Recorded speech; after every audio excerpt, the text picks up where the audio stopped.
तंजीमें, stake holders एक point पे जो है वो मुत्तफिक थे और वो पॉइंट पीएमडीए के कानून की मुकम्मल रिजेक्शन का 1 पॉइंट जो है वो कंसेंसस। ये पाकिस्तान की तारीख में पहली दफा हुआ है।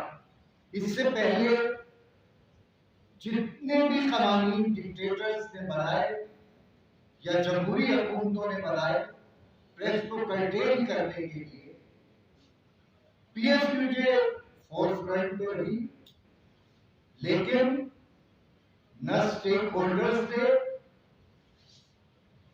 हमारा साथ दिया, उन्होंने कंप्रोमाइज किया।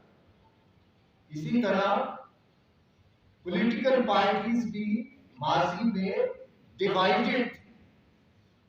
प्रेस को कंटेन करने वाले कानून के मसले वाहिद पीएफयूजे थी जिसने हमेशा प्रेस पर कर और फ्रीडम ऑफ एक्सप्रेशन पर स्टैंड लिया। जो कंसेंसस डेवलप हुआ है, हम इस कंसेंसस को जाया नहीं होने देंगे।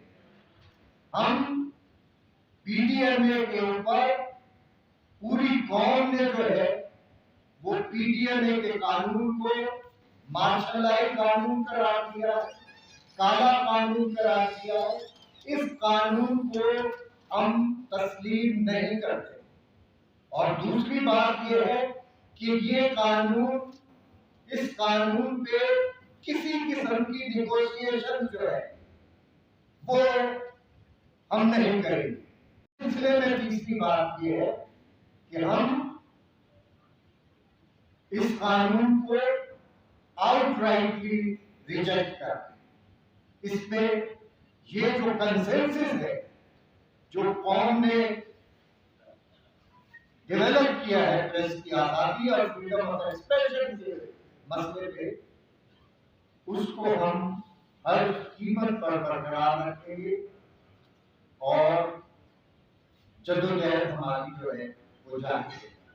दूसरी और आखिरी बात कि हम तमाम सिविल सोसाइटी, तमाम पॉलिटिकल पार्टीज का, तमाम स्टेक होल्डर्स का शुक्रिया अदा करते हैं कि उन्होंने पाकिस्तान की तारीख में एक रोशन बात का इजाफा किया है, और वो ये कि प्रेस से रिलेटेड तमाम ऑर्गेनाइजेशन, तमाम पॉलिटिकल पार्टीज जो है वो कंसेंसस के साथ जो है वो फ्रीडम ऑफ एक्सप्रेशन और फ्रीडम ऑफ प्रेस के कॉज के साथ जो है पीएफयूजे के साथ खड़ी है। हम हर किस्म की सेंसरशिप को, हर किस्म की वो रिजीम जो प्रेस पर पाबंदियां लगाए उसको तस्लीम नहीं करेंगे और उसके खिलाफ जद्दोजहद करेंगे। कल का इवेंट जो है वो माइलस्टोन और डिफाइनिंग मूवमेंट थी हमारे लिए कि हम उस कंसेंसस के साथ जो है वो उसको फॉलो करेंगे और ये पूरी कौम के साथ हमारा वादा है कि पीएफयूजे जो है वो जद्दोजहद के अंदर पाबंदियों के खिलाफ, प्रेस फ्रीडम के खिलाफ, सेंसरशिप के खिलाफ जितने भी इक़दाम हुकूमत कर रही है, हम उसके खिलाफ जो है वो मैदान अमल में रहेंगे, जद्दोजहद जारी रखेंगे, कोई कंप्रोमाइज नहीं करेंगे। पीएमडीए जो है निगोशिएटेबल नहीं हो।